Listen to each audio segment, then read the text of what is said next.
This episode is brought to you by Vital Farms. Isn't it bullshit to have to question where your food comes from? At Vital Farms, you can trace your pasture-raised eggs all the way back to the source, the pasture. On the side of each pasture-raised carton of eggs, you'll find the name of the farm where your eggs were laid. And when you look the farm up on their website, you'll get a peek at all the sunshine, fresh air, and open space the hens enjoy. Learn more and find out where to buy them at vitalfarms.com. Vital Farms, keeping it bullshit-free. This episode is brought to you by Kia's first 3-row all-electric SUV, the Kia EV9, with available all-wheel drive and seating for up to 7 adults, with a 0 to 60 speed that thrills you 1 minute and available reclining lounge seats that unwind you the next. Visit kia.com/EV9 to learn more. Ask your Kia dealer for availability. No system, no matter how advanced, can compensate for all driver error and or driving conditions. Always drive safely. This episode is brought to you by Shopify. That's the sound of switching your business to Shopify, the global commerce platform that supercharges your selling. Harness the best converting checkout and same intuitive features, trusted apps, and powerful analytics used by the world's leading brands. Stop leaving sales on the table. Discover why millions trust Shopify to build, grow, and run their business. Sign up today for your $1 per month trial period at shopify.com/tech23. This episode is brought to you by Shopify. No matter how big you want to grow, Shopify gives you everything you need to take your business to the next level. Shopify is the commerce platform that makes it easy to show up and sell exactly the way you want to. No need to code or design. Sign up for your $1 per month trial period today. Visit shopify.com/offer23 to get started. Between the kids being home and hosting, everything in our house gets used up in summer. With Instacart, I can save money by stocking up on all my favorite summer brands. I save time by getting everything delivered in as fast as an hour. And I save myself a sink full of dirty dishes by stocking up on paper plates for the annual summer cookout. Save more on summer essentials? Spend more time enjoying summer. Add summer to cart. Download the app to get free delivery on your first 3 orders. Offer valid for a limited time. Minimum $10 per order. Additional terms apply.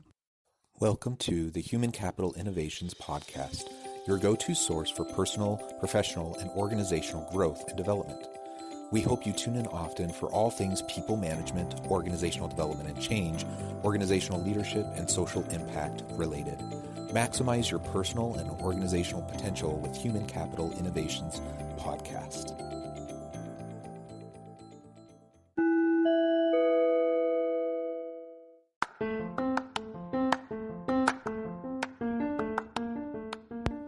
Welcome to the Human Capital Innovations Podcast. In this HCI podcast episode, I talk with Jahanzaib Ansari about AI and the future of work.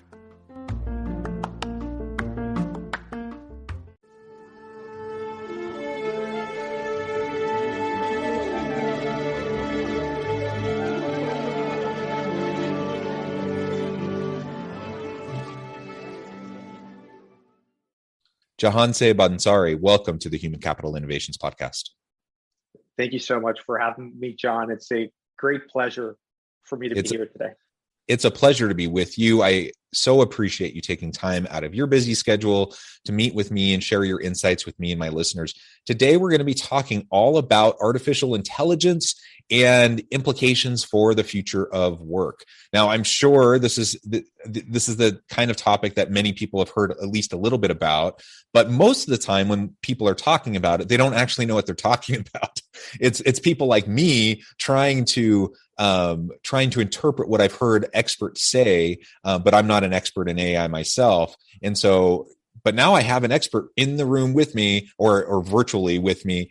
So we can really dive on into this and really better understand what the implication, what the current state of AI is, what the implications are for things like diversity and unconscious bias, and really how it's feeding into the current workplace and the future of work. As we get started, I wanted to share Jahanzaib's bio with everybody. Jahanzaib Ansari is a keynote speaker, a lifelong learner, and the co-founder and CEO of Nakri, an AI video assessment tool, a leader in HR technology. Nakri works with Fortune 500 such as IBM and has been featured in numerous media outlets, including Forbes, Bloomberg, the Daily Mail, Huffington Post, TechCrunch, VentureBeat, and many, many other notable publications. He is often invited to share his thoughts on AI, the future of work, unconscious bias, and diversity at major events internationally. And again, it's a pleasure to have you. Anything else you would like to share with me or my listeners just by way of your personal background or context before we dive on in further? Thank you so much. No, I think that was great. Okay, well, tell us a little bit to start then about Nakri and why you started the firm, what you're really trying to accomplish there, and how that feeds into the broader discussion that we're going to have today about AI and the future of work. Absolutely. So one of the catalysts to actually getting started was I was applying to jobs, and you all see and you all heard that my name is Jahanzaib Ansari. It's a long ethnic name, and so I wouldn't hear back from a lot of employers. And so one of my co-founders, Maz, suggested that I anglicize it. And I went from a variation of Jason, Jordan, Jacob, and literally in 4 to 6 weeks, I got a job. And with that experience, we just felt like there's so many people that are being overlooked and that there has to be a better solution. So that's the time, John, where I came together with my co-founder, Maz, and a childhood friend, Faisal Ahmed, who's a machine learning scientist. And we came together as a team and we brought on an industrial organizational psychologist to essentially build Nakri, which is an AI-powered behavioral video assessment tool that reduces bias and shortlists the best candidates to interview. Our technology is currently being utilized by companies such as IBM, the Department of Defense in Canada, and several more companies, primarily in the financial and technology sector. Yeah, that's super interesting. And I just, all I can say is I'm sorry that that's been your experience. And unfortunately, it's not unique to you. Many people of different nationalities, of different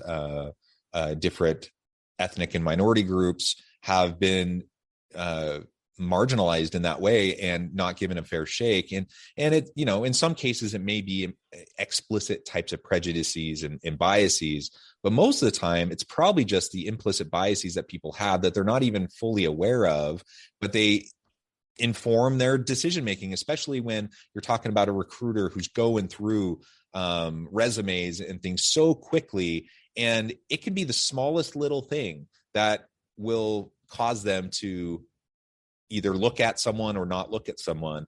And it's unfortunate that so often, and there's been lots of research on this, so often an individual's name will be the reason why someone doesn't get looked at. You have some, the exact same resume, one with, that looks like a name of a white guy like me versus someone who's not a white guy. And then all of a sudden who gets the interview. And that's an unfortunate state of affairs. And so that's one of the great things about implicit bias training and other mechanisms that are being put in place in organizations to try to get those systematized, institutionalized elements out of the process so everyone truly has a fair opportunity, and we can really hire the best people, the best talent. And it's one of the great things about machine learning and artificial intelligence that you can remove these biases.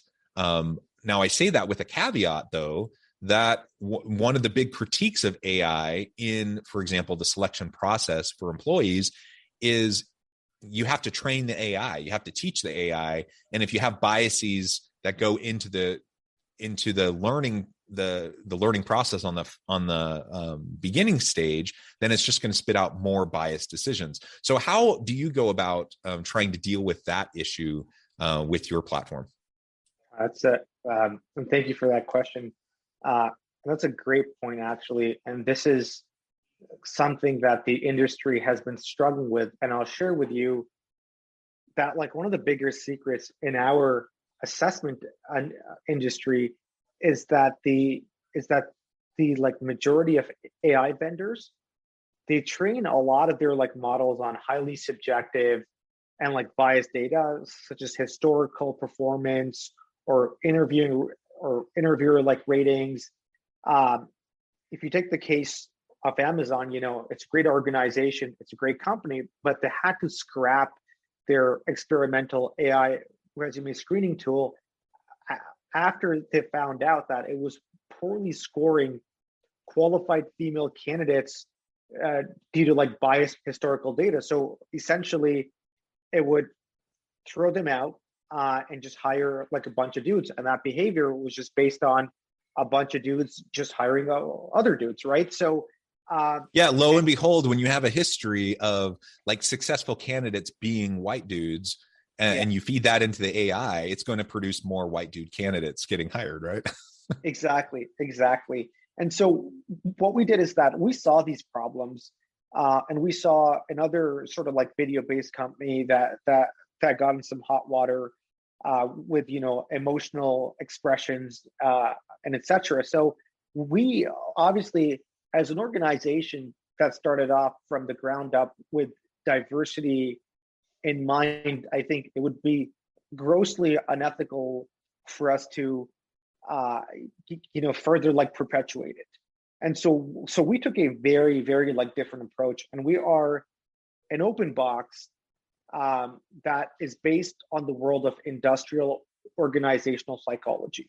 So what we've done is that we've mapped out skills and competencies of what is scientifically correlated to success on a particular job role. So for example, what are the scientific attributes that makes a consultant extremely successful at their job role?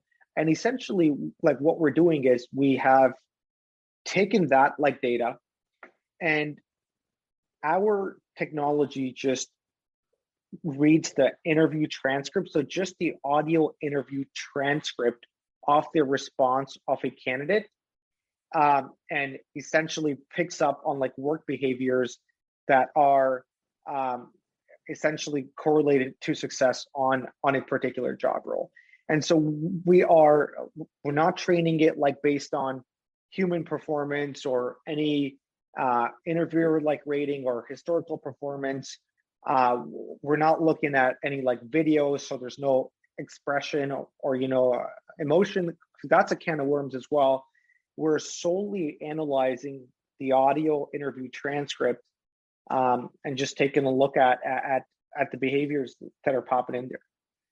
Yeah, well, that's interesting, and I'm familiar with some of these other companies and platforms like you described, and I'm aware of some of the hot water that people have been in, and I've even utilized a little bit of some of these other services myself just to test them out and see what they're like, and immediately those have been my concerns. Is you have to be super careful about what you're feeding into the algorithm, and if you want to get good information, good recommendations back. So that your approach seems much more solid. And I'm not an organizational industrial psychologist, but I am an organizational sociologist. That's what I got my PhD in. So I do a lot of crossover research in the social psychology space, and there's a lot of overlap there with IO Psych. And so I've done quite a bit of work in this space as well, just on the academic side with my research, but as well as doing consulting work and assessment work with organizations. And this is a big deal because organizations spend so much time and money trying to attract really great people. And we know right now, for example, we're in the midst of the Great Resignation, and it's hard to get good people. So we do everything we can to get a good pool together. Hopefully we have a really strong, robust pool, but that's a challenge in and of itself right now. Once you do that, though, we know that so many hiring decisions tend to be made based pretty much off of the interview.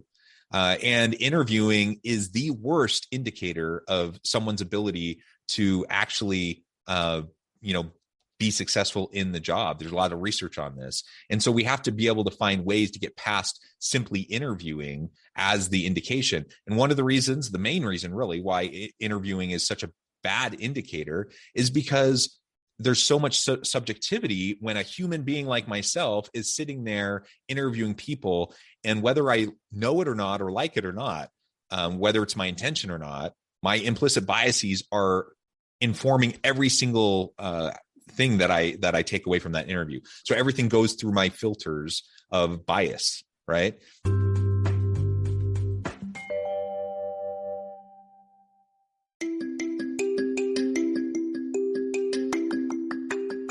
I'm excited to announce the publication of my new book from HCI Press, Bluer Than Indigo Leadership: The Journey of Becoming a Truly Remarkable Leader. Early in my adult life, I learned about an Asian proverb that translates as bluer than indigo. If you think about the color indigo, it is a brilliant, deep, and vibrant blue, what some would call the bluest of blues. To have something that is bluer than indigo is rare and truly remarkable. Contrary to popular myth, there is no one-size-fits-all or cookie-cutter approach to effective leadership. There's no silver bullet, no secret sauce, no go-to model that will solve all of our problems. The truth is, great leaders have all had their unique strengths and flaws, and have all had to discover and then pave their own distinctive path in their life's journey to fulfill their leadership potential.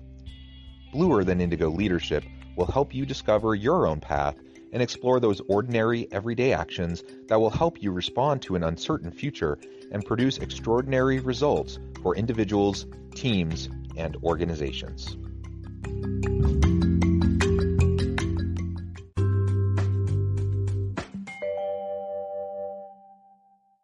And there's the age-old thing people talk about, as soon as you walk in the room to be interviewed, within the first 10 seconds, they've made a decision. Well, more research recently has shown it's actually not 10 seconds. It's like a fraction of a second that interviewers, a human being interviewer, within a fraction of a second, when that person walks in the room or pops on the Zoom call or whatever, they're making judgments that inform the rest of the conversation and ultimately what their decisions will be. And that is insane that we trust ourselves that much amidst everything we know about psychology and implicit biases. And then that's what ends up happening. So that's why we tend to make so many bad hiring decisions. When you build in objectivity into a relatively subjective process, it can take away those implicit biases, and now you have the opportunity to really compare apples to apples and to see how people stack up against each other and choose the best candidate. That's what organizations need. That's what they want. And that's what applicants need and want. And so it's good for employee experience and applicant experience. It's good for organizations. It's really good for everybody. Absolutely. No, that's a great point, actually. And I wanted to share is that I think having an objective process that is also structured is so important. Because as you were saying, companies, they end up paying thousands and thousands of dollars for it.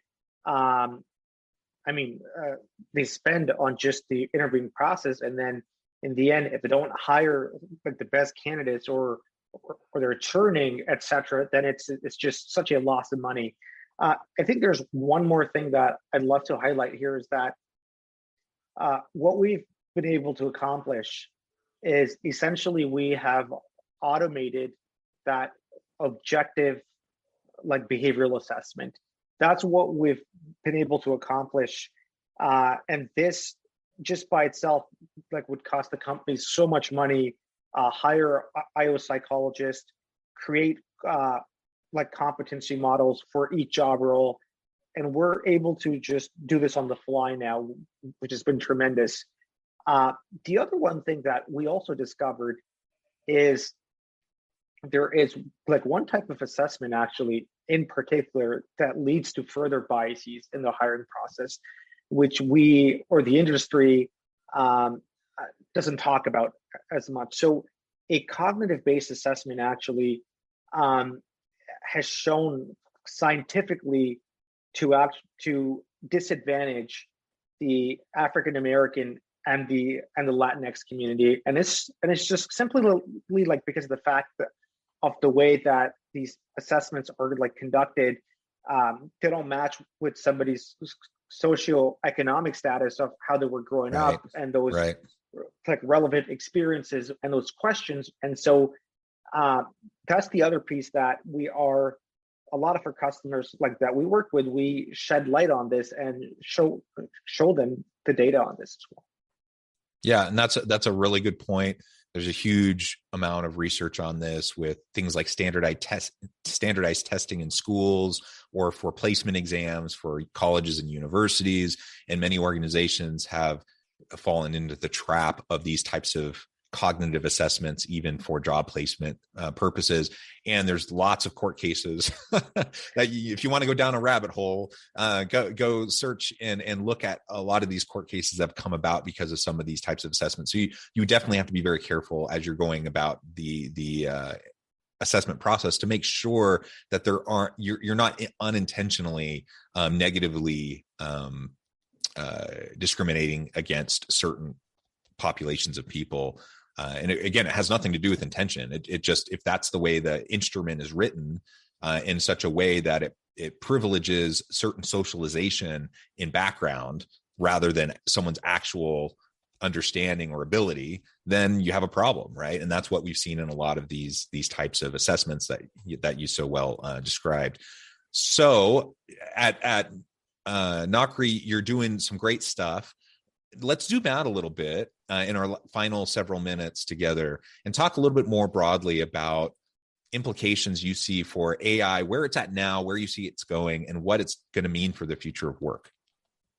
Yeah, so I think from like a couple of years ago, I would say that we were probably at a stage where organizations were extremely fearful about AI technology, and they went through a transformation of educating themselves, and now they're embracing it. However, even as they're embracing it, I think there are like a few dangers in the sense, as we talked about, you can like build in like biases into the algorithms, into a lot of the technologies. And so what we're seeing in our industry and like several more is that like regulation has been coming in. So in New York, there's actually a AI hiring regulation that has just come in, and we expect to see this and some form of an ISO standard that is going to be created for technology like this to make sure that it's a fair and just process. Because obviously we know the benefits. There are immense benefits. It's just like fire.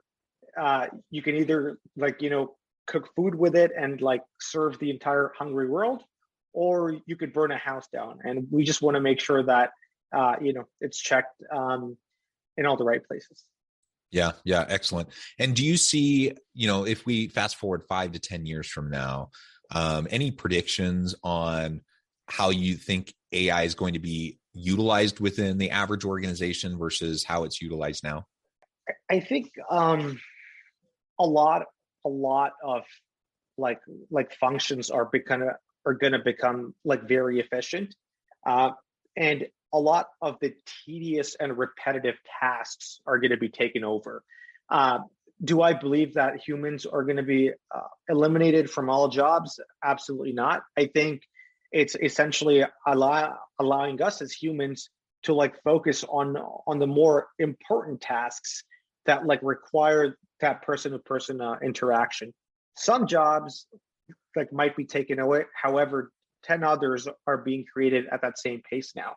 So I'm pretty excited by it, and I think as organizations like start to embrace it, they're going to see all the cost savings there as well, and efficiencies, obviously. There's been big reports that have come out about displaced workers and predictions for the next 10, 20, 30, 50 years and what AI and machine learning is going to do for the nature of work. And I think people tend to hone in and focus in on the wrong thing. So will there be certain jobs, certain tasks, even professions that exist today that in 20, 30 years will either be dramatically altered or will cease to exist? I think that's true.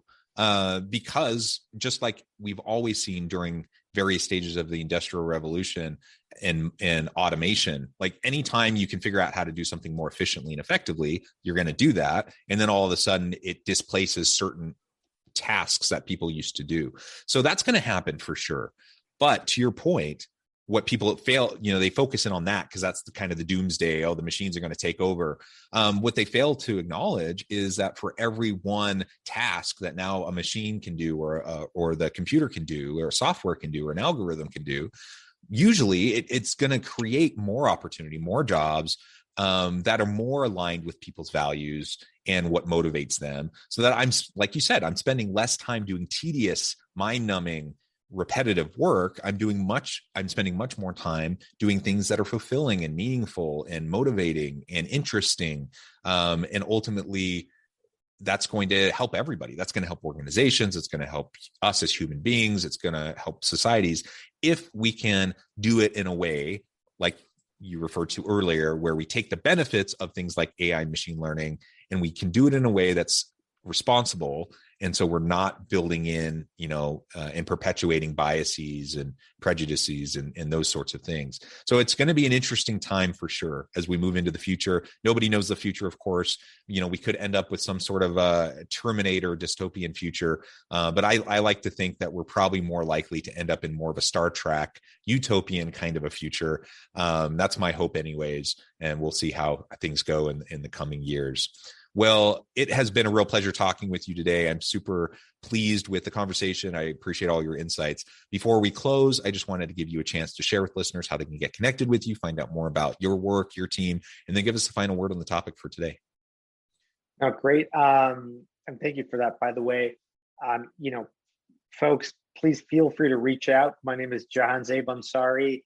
It's Jahanzaib. You can find me on LinkedIn. I'm more than happy to connect if you have any questions. And if you're interested in utilizing Nocri at your organization, please go on the website and book a demo. And like one of us is going to take care of you.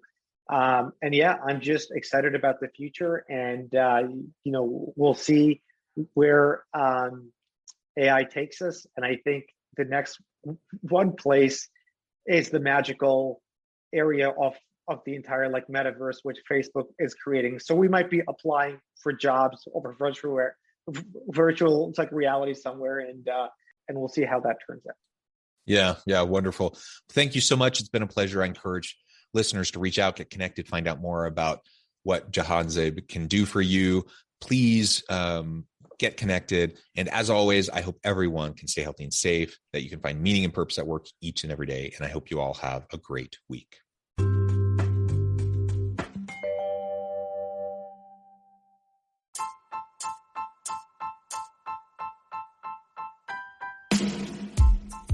The alchemy of truly remarkable leadership.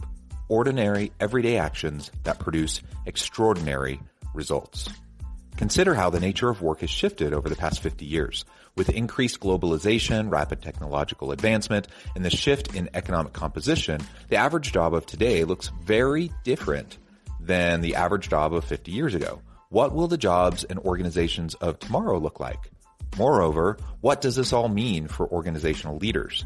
What are the core competencies and capabilities of organizations and their leadership that are prepared for continued disruption and geopolitical and socioeconomic shifts?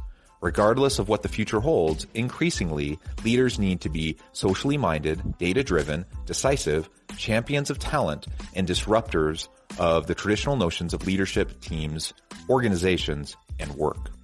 The alchemy of truly remarkable leadership will help you to explore your own leadership competencies and capabilities and consider ways to apply and implement them into your workplace and personal life.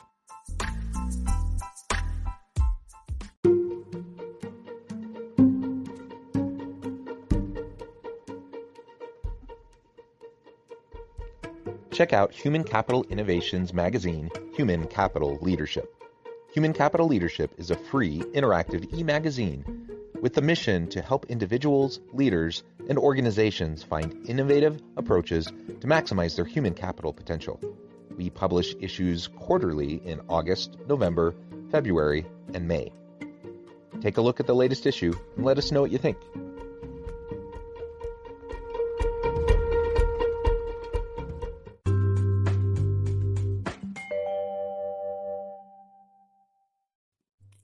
Thanks again for joining us for this episode of the Human Capital Innovations Podcast. I hope you stay healthy and safe and that you have a great week.